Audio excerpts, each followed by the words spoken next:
Dis-le. Jésus-Christ est Seigneur. Amara ouvrit la bouche, mais aucun son ne sortit. Son corps se mit à trembler. Puis à genoux, elle hurla. Sa peau se déchirant lentement, révélant une créature monstrueuse. 2 cornes jaillirent. Sa voix devint celle d'un démon. Vous osez défier la reine des eaux? Des cris dans la salle. Des prières. Des pleurs. Et le pasteur escria. Feu du Saint-Esprit. Consomme toute œuvre des ténèbres dans ce lieu. Voici l'histoire vraie et bouleversante du pasteur Ez, et de la femme qu'il a épousée. Le pasteur Ez se tenait droit derrière la chaire en verre scintillante de l'église Saint-Feu de l'Éternel, sa voix résonnant dans tout l'auditorium immense. La lumière des grands lustres suspendus descendait comme une clarté céleste autour de lui. Aujourd'hui, ce n'était pas un simple culte du dimanche. C'était le jour où il présentait Amara, sa nouvelle épouse, à la congrégation. Dès qu'Amara entra dans la salle, l'atmosphère changea. Sa beauté semblait irréelle, très fin, sourire radieux, une présence qui attirait les regards sans qu'elle dise un mot. La foule explosa en cris de joie et applaudissements alors qu'elle saluait avec grâce, sa longue robe blanche brillant sous les projecteurs. Esh!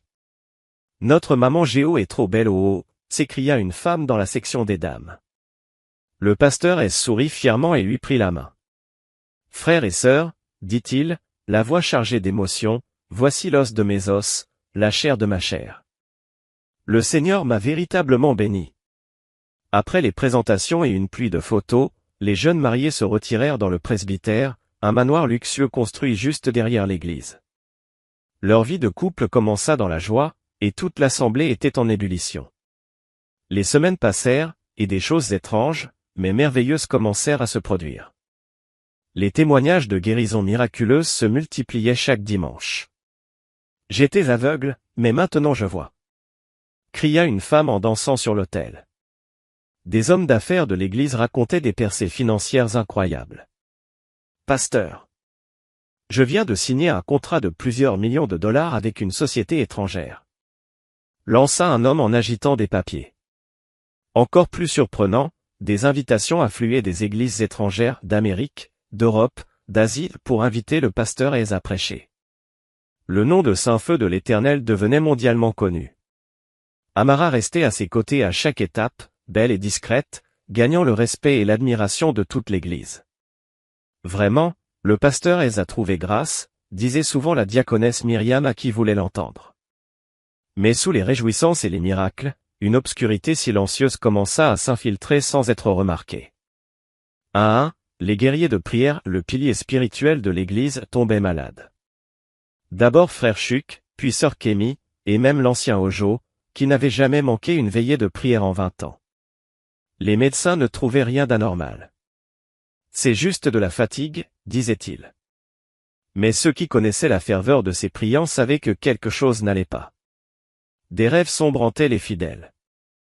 Des membres racontaient des visions terrifiantes, des serpents rampant sous les bancs, des silhouettes masquées prononçant des malédictions, des mains surgissant de la chair pendant les chants. Des mariages solides commencèrent à se déchirer mystérieusement. Des couples autrefois inséparables s'enfonçaient dans des disputes amères et des séparations soudaines. Pourtant, en apparence, tout brillait à Saint-Feu de l'Éternel. Offrandes plus généreuses. Fidèles plus nombreux. Réputation internationale. Personne n'osait poser de questions. Les bénédictions semblaient trop grandes pour être remises en cause. C'est à ce sommet de gloire qu'arriva Élie. Élie était un jeune prophète, à peine trentenaire, mais reconnu pour son don de discernement spirituel pur. Quand il entra à Saint-Feu de l'Éternel pour une veillée spéciale, beaucoup chuchotèrent, curieux de voir le feu qu'il apporterait. Ce soir-là, le culte était électrisant. Élie prêcha avec une onction qui donnait des frissons.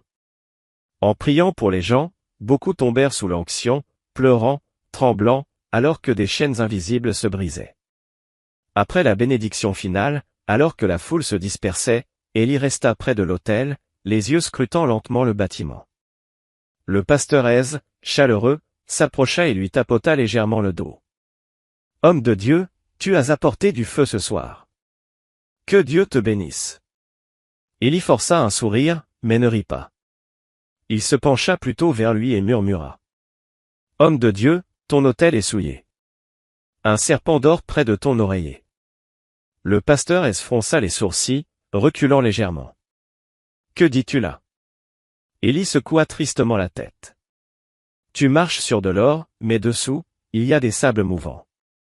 Sois vigilant. » Elle éclata de rire, agitant la main comme pour chasser ses paroles. « Ah, prophète Élie.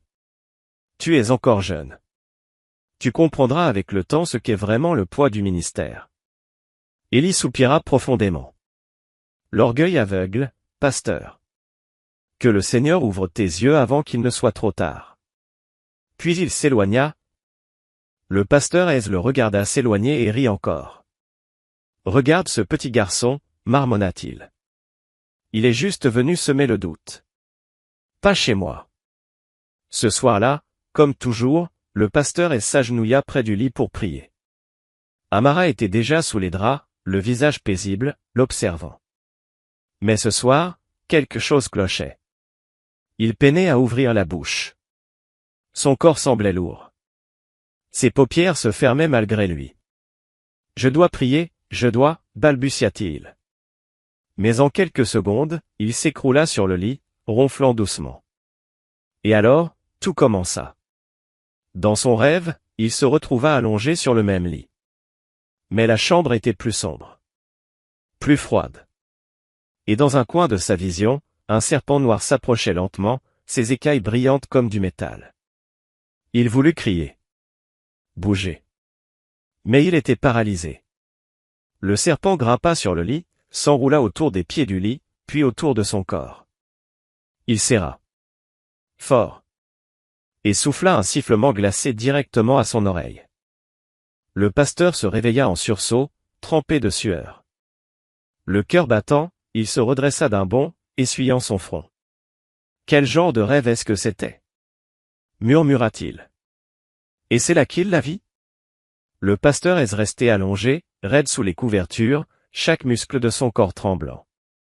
Il força sa respiration à ralentir, alors que son cœur frappait comme un tambour contre sa poitrine. Du coin de l'œil, il la vit Amara flottant au-dessus du sol. Son corps émettait une lumière sombre, faible, presque surnaturelle. Ses lèvres bougeaient rapidement, parlant une langue qu'il n'avait jamais entendue. Une langue ancienne, et dérangeante. La sueur inondait son front tandis que la peur le clouait au lit. Il n'osait pas bouger. Il n'osait pas parler. Il se contentait de regarder celle qu'il appelait sa femme en train de chanter des incantations, ses cheveux fouettant autour de son visage comme portés par un vent invisible. Un bourdonnement sourd envahit la chambre. Bas, menaçant, il faisait vibrer les murs de la maison. Rassemblant le peu de courage qu'il lui restait, le pasteur ferma les yeux très fort et se glissa sous la couverture, faisant semblant de dormir profondément. Son esprit s'affolait. Qu'est-ce que c'est que ça? Seigneur, qu'ai-je épousé? Le temps s'étira. Finalement, le bourdonnement s'arrêta. Quand il osa rouvrir les yeux, Amara était de retour dans le lit, de dos, dormant paisiblement, comme si rien ne s'était passé. Le matin arriva trop lentement. Les premiers rayons du soleil traversèrent les rideaux, mais le pasteur restait figé, les yeux rivés au plafond. Enfin, Amara s'étira doucement à côté de lui, bâillant avec tendresse. « Bonjour, mon amour, » dit-elle en souriant, enfilant sa robe de chambre en soie. Le pasteur se tourna vers elle, forçant un sourire. « Bonjour, ma reine, » répondit-il d'une voix rauque, les mots ayant un goût amer dans sa bouche. Amara fredonna joyeusement en quittant le lit. « Aujourd'hui, je vais te préparer ton petit déjeuner préféré. Tu dois reprendre des forces, mon chéri. » Il la regardait fixement. Aucun signe. Rien de la femme qui avait flotté dans la pièce la veille. Elle était normale. Parfaite. Aimante. Belle. Et cela le terrifiait encore plus. Le pasteur garda le silence. Il vécut la journée comme un fantôme. Il souriait quand il fallait, prêchait avec puissance sur la chair, mais à l'intérieur, son âme tremblait. Dès qu'il put s'isoler dans son bureau, il tomba à genoux, pleurant à chaudes larmes. « Seigneur, qu'ai-je fait? Ouvre-moi pleinement les yeux. Montre-moi quoi faire. Il déclara un jeûne privé. Il ne mangeait plus. Il ne buvait que de l'eau. Il cachait son désespoir derrière des sourires et des sermons. Pendant ce temps, le malheur frappait l'église Saint-Feu de l'Éternel comme un feu incontrôlable. Plusieurs femmes enceintes de l'église firent des fausses couches les unes après les autres. Leurs cris remplissaient les lignes de prière. Un incendie étrange se déclara pendant un service du mardi soir, détruisant entièrement le département des enfants. Heureusement, personne ne fut blessé, mais les dégâts étaient énormes. Des sponsors et grands donateurs, auparavant enthousiastes, se retirèrent brusquement. Certains invoquèrent des raisons personnelles. D'autres disparurent sans explication. L'âge d'or de Saint-Feu de l'Éternel semblait se ternir du jour au lendemain. Le pasteur S savait qu'il ne pouvait plus se taire. Il prit son téléphone, les mains tremblantes, et appela Élie. La ligne sonna une fois, puis la voix du jeune prophète résonna calmement. « Homme de Dieu. » Les larmes brouillaient la vue du pasteur S. « S'il te plaît, aide-moi. J'ai besoin de direction. » Un long silence suivit. Puis Élie parla, la voix lourde de tristesse. « Tu n'as pas épousé une femme, tu as épousé un trône des ténèbres. » Le pasteur S serra le téléphone plus fort. « Que puis-je faire ?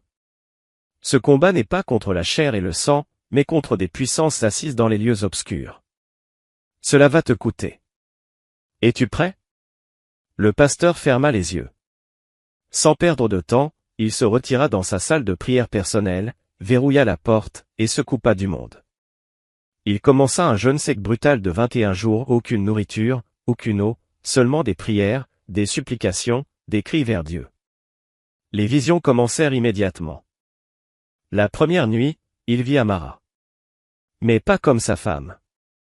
Comme une reine démoniaque, assise sur un trône fait d'ossements humains, une couronne dégoulinante de sang noir. La seule vision faillit le briser. Mais il serra les poings et continua à prier. Le troisième jour, il rêva de l'autel de l'église, inondé de sang, profané par des mains invisibles. Le septième jour, son corps était faible, mais son esprit brûlait de feu. Il vit des chaînes attachées à ses fidèles, une obscurité lourde suspendue au-dessus de chaque membre. Chaque nuit, Amara venait frapper à la porte de la salle de prière, d'une voix douce. « Mon amour, viens manger. Tu te tues de faim. » Il serrait les dents. Restait silencieux. Ignorait ses appels tentateurs. Elle tenta la séduction ensuite. La 10e nuit, elle vint dans une robe de soie transparente, son corps brillant, son sourire vicieux. « Viens te coucher, mon roi, » murmura-t-elle en s'appuyant contre la porte. Le pasteur gémit de douleur intérieure mais ne céda pas. « L'Éternel est ma force, » répétait-il encore et encore. Quand la séduction échoua, elle prépara les plats les plus délicieux. L'odeur du riz jollof, des bananes frites, du poisson grillé envahissait la salle de prière, agressant ses sens. Mais il restait ferme. Il serrait sa Bible contre lui, le visage dur comme la pierre. La maison devint hostile. Les portes claquaient sans raison. Les fenêtres tremblaient alors qu'il n'y avait aucun vent. Des ombres bougeaient là où la lumière était censée dominer. Mais le pasteur tenait bon. Il priait en langue. Jour et nuit, il appelait le feu du ciel. La 20e nuit, la guerre atteignit son paroxysme. À minuit exactement, un vent étrange balaya toute la maison. Les rideaux se soulevèrent comme si les fenêtres étaient grandes ouvertes, alors qu'elles étaient fermées. Les portes s'ouvraient et se fermaient dans un vacarme assourdissant. L'air devenait irrespirable. Une présence maléfique invisible écrasait les murs. Le pasteur était à genoux au centre de la salle de prière, la sueur dégoulinant de son visage amaigri. « Seigneur, lève-toi. Que tes ennemis soient dispersés. Feu de Dieu, consume chaque agent des ténèbres. » Un coup de tonnerre éclata dehors, alors que le ciel était clair. À 3 heures du matin, la porte de la salle de prière explosa sous une rafale violente. Et elle apparut. Amara. Son visage magnifique était maintenant déformé, tordu par une grimace monstrueuse. Ses yeux brillaient comme des braises, et sa bouche s'élargissait en un rictus effrayant. Plusieurs voix d'hommes, de femmes, d'enfants, de vieillards sortirent de sa gorge en même temps. Tu oses me défier dans mon royaume? Tu vas mourir cette nuit. Le pasteur S se leva, tremblant, chercha sa Bible. Mais à son horreur, elle avait disparu. Le pasteur S serra fort la poitrine, la voix tremblante mais ferme. Au nom de Jésus-Christ, je commande au feu divin de consumer toute œuvre des ténèbres. Amara siffla, son corps nu convulsant de manière inhumaine. Tu oses? Hurla-t-elle, sa voix déformée par des échos mêlés d'hommes, de femmes et d'enfants. Le pasteur planta fermement ses pieds au sol. Par le sang de Jésus, qui parle mieux que celui d'Abel, je neutralise tes pouvoirs. L'atmosphère devint lourde. Les murs frémirent. Des forces invisibles s'affrontaient dans le monde spirituel. Amara hurla encore, son corps se tordit violemment, puis dans un souffle glacé, elle disparut en une fine brume. Un silence lourd tomba, brisé seulement par la respiration haletante du pasteur Ez. Son cœur battait à tout rompre, mais il resta à genoux, priant sans relâche jusqu'au lever du soleil. Quand le matin arriva, le pasteur Ez sortit de la salle de prière avec un visage pâle et des yeux cernés. À la table du petit déjeuner, Amara était assise avec grâce, vêtue d'une robe blanche élégante, un grand sourire aux lèvres. « Bonjour, mon chéri, dit-elle en versant un verre de jus d'orange. Le pasteur Ez la fixa, presque terrifié. Elle agissait comme si rien ne s'était passé, aucun cri, aucun combat, aucun affrontement démoniaque. Il s'assit en silence, observant chacun de ses gestes, murmurant dans son esprit. Le diable est un maître de la tromperie. Amara rit doucement, lui caressant la main. Tu as l'air fatigué, mon amour. Tu as besoin de repos. Tu te surmènes. Le pasteur força un petit sourire. Je vais me reposer, bientôt. Ce soir-là, le 21e et dernier jour de son jeûne, Dieu lui parla dans un rêve si vif qu'il semblait réel. Une voix comme le bruit des eaux jaillissantes déclara. Expose l'autel de Baal au grand jour. La lumière doit couvrir la honte des ténèbres. Le pasteur se réveilla en sursaut, une flamme nouvelle brûlant dans son esprit. Il savait ce qu'il devait faire. Sans prévenir Amara, il prépara un service spécial, annoncé comme « une nuit de victoire ». Des flyers furent distribués. L'église s'agita d'excitation, croyant à une autre veillée puissante. Le pasteur passa toute la journée en prière, face contre terre, demandant la force et l'intervention divine. Ce soir-là, l'église était remplie à craquer. Tous les sièges occupés. Même des visiteurs étaient venus, attirés par la présence ressentie. Les chants de louanges firent trembler le bâtiment. Les tambours résonnaient, les voix montaient, et la présence de Dieu devenait palpable.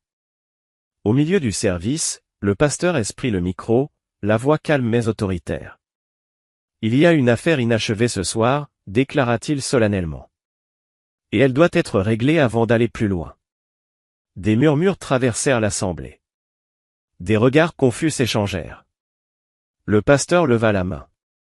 S'il vous plaît, amenez ma femme, Amara, à l'autel. Les chuchotements se firent plus forts. Amara, assise au premier rang, se figea. Lentement, elle se leva, son sourire fragile, et marcha élégamment jusqu'à l'autel. La chorale continuait de fredonner doucement. La tension dans la pièce était presque étouffante. Face à elle, le pasteur déclara à haute voix. S'il y a des ténèbres cachées parmi nous, que le feu de Dieu les expose ce soir. Les mains d'Amara tremblaient. La sueur perla sur son front, malgré la fraîcheur de la salle. Répète après moi, ordonna le pasteur. Jésus-Christ est Seigneur.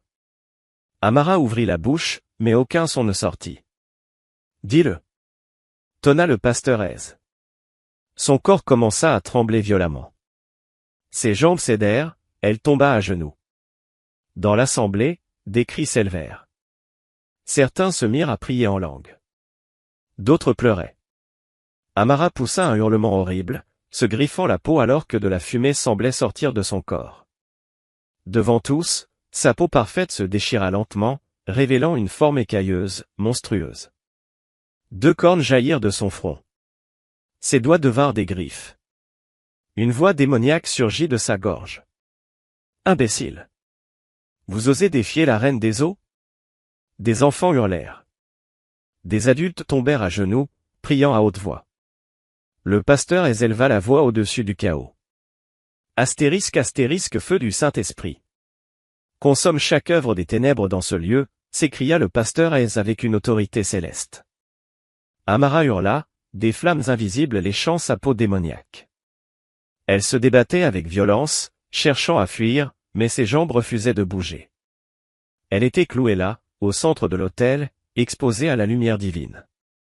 Des gémissements gutturaux s'échappaient de sa gorge, alors que ses lèvres se mettaient à parler, contre sa volonté. « J'ai été envoyée du royaume marin. » cria-t-elle. Ce mariage était une mission. Vos destinées devaient être dévorées. Vos âmes liées. Elle se mit à pleurer, du sang. Le sol de l'autel se teintait de rouge sous elle. Des morts. Des stérilités. Des pertes. Tout cela, c'était moi. Ces aveux résonnaient dans toute l'église. Des fidèles sanglotaient.